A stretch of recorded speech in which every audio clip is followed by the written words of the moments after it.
Hello, internet. It is I, the Malik, Aaron, and man, that wrestling episode. I mean, so many things were established. Kurt Angle's here, Paul Heyman's GM, new women's title, bunch of stuff in one episode. I think that's the most stuff ever in one single episode. Trying to be a bit more ambitious with what I'm trying to do. Trying to make it more bigger, better. Especially, since I got some new, motivation after the CM Punk Jeff Hardy video did so well for me. I mean, now it's up to like 73 views, which is nowhere near as, I thought it would make 15? I made nearly 5 times more than I thought it was, so that's just crazy. But it is review time, and review time is now. So here we go. Disturbia. This was Shia LaBeouf's movie right before Transformers. A couple of months before Transformers, this came out.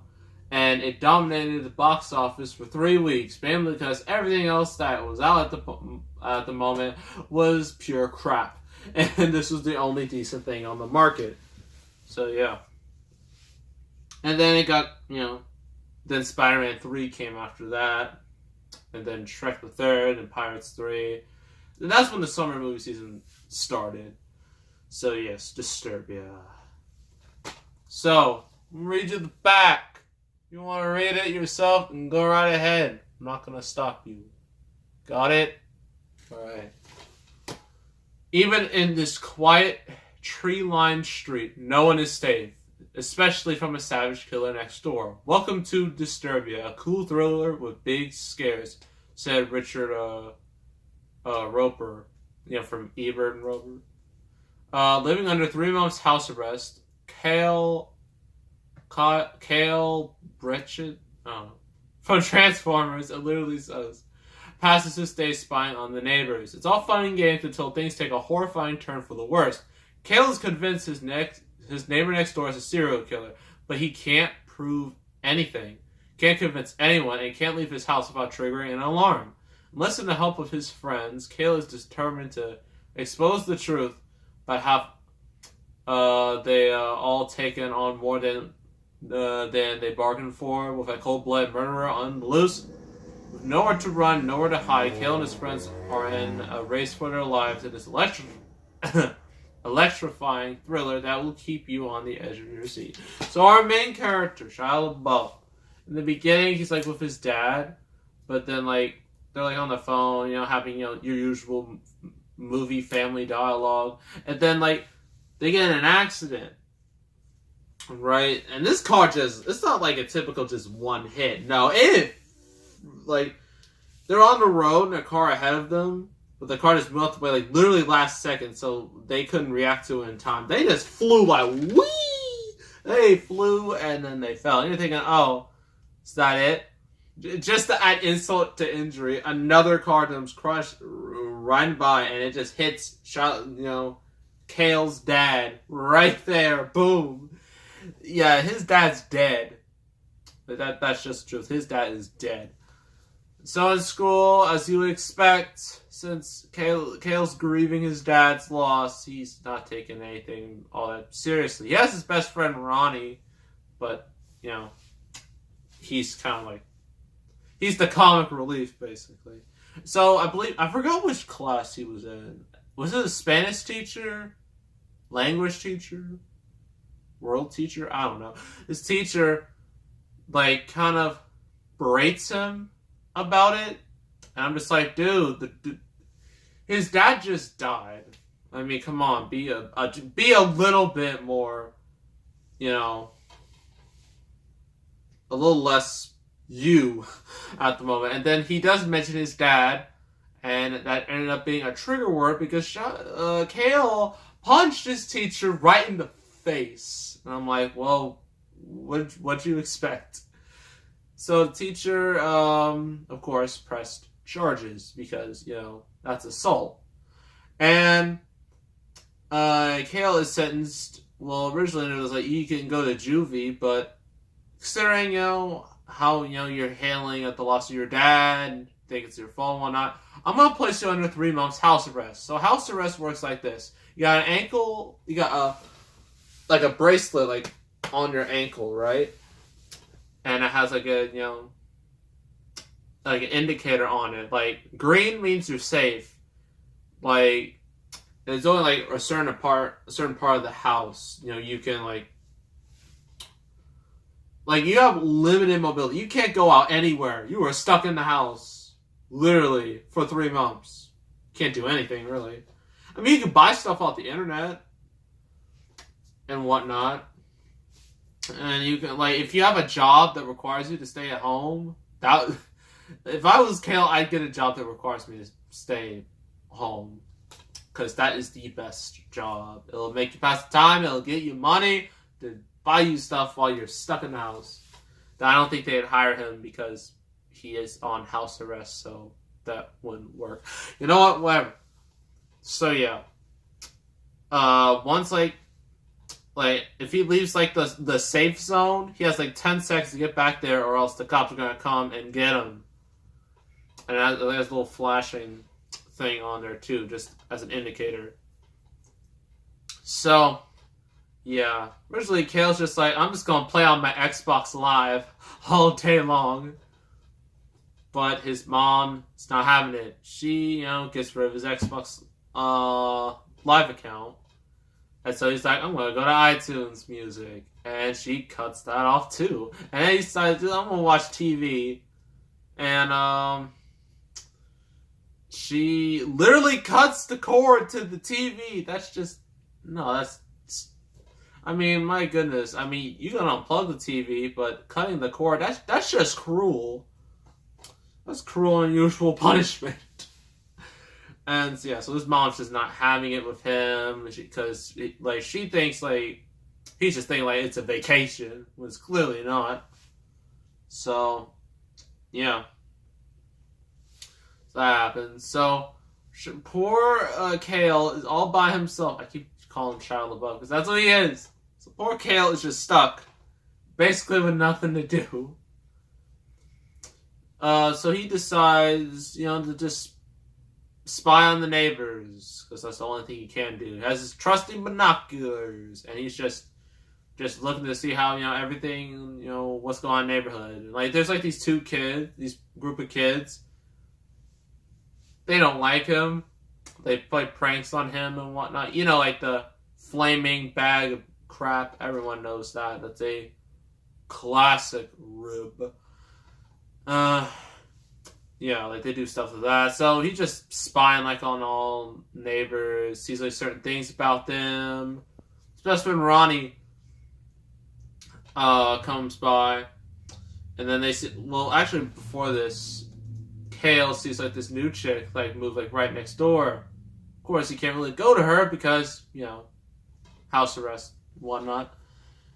And yeah, he's just kind of. Yeah, he looks at her sometimes. I mean, that is pretty creepy, but, he has nothing better to do. He has no Xbox, no music, no television. You would be bored out of your mind, too. So, yeah, he and Ronnie, they're just talking and whatnot. Kale tells him, all this stuff's going around in the neighborhood. There's affairs and whatnot. And, yeah, they're just looking at the girl, but she realized that they were looking at her, but instead of being one of those type of characters, which is ew, what are you doing? She responds to it surprisingly well, a little too well, and so she joins them on their basically a stakeout. They're having fun, just looking at the neighborhood, and being friends, right?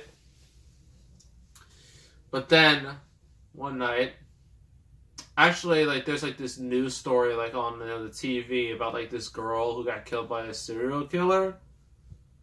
And, there was, certain stuff about the car, how it's, black, it's dented, and, someone next door, someone, his next door neighbor, has a similar car. So he starts connecting the dots that this dude's serial killer. But this dude, I mean, he looks like an okay dude. I mean, doesn't look too bad of a person.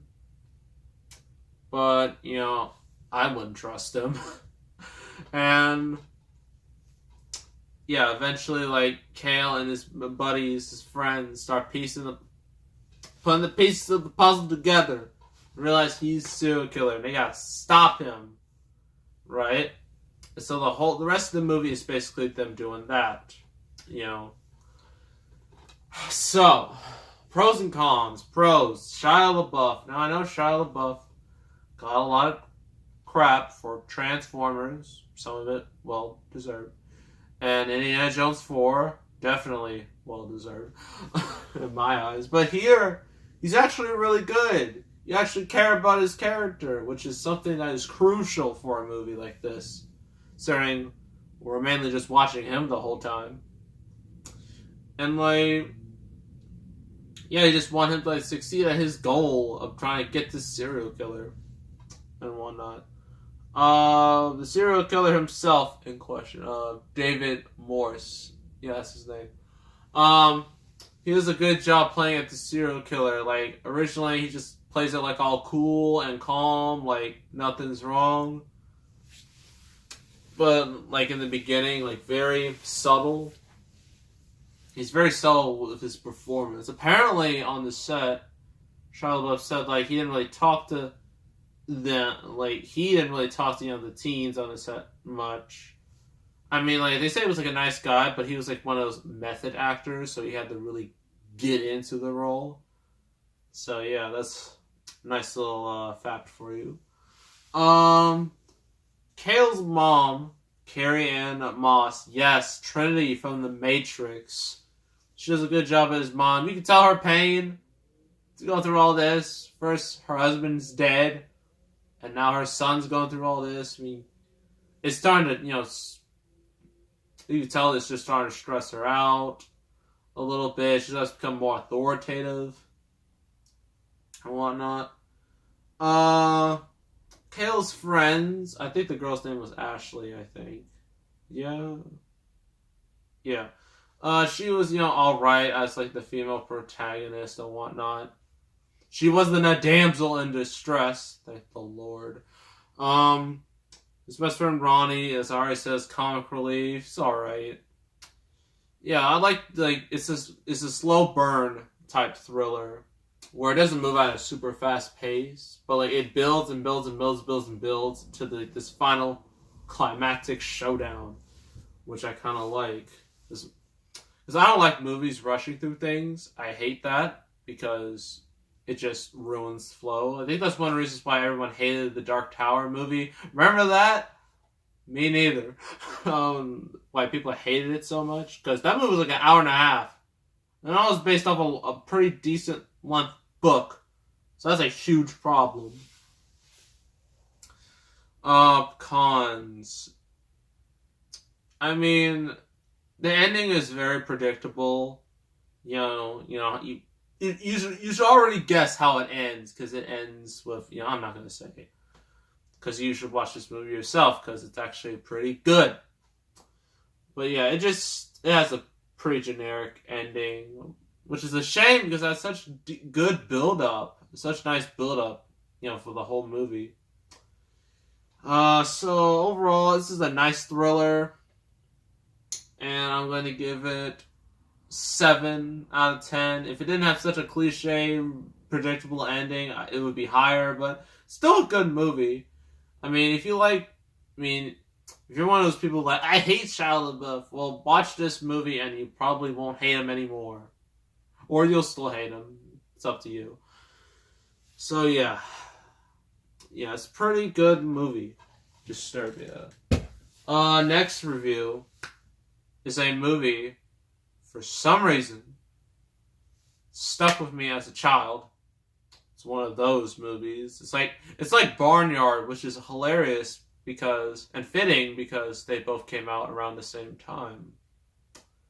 I think the movie I'm reviewing came out a week before Barnyard, which is really weird and not good, because I think 2006 was like the year where animation got a little too much, and it just kind of because originally CGI animation was like white hot. I mean, you had Pixar, you had DreamWorks. They were making all the money, right?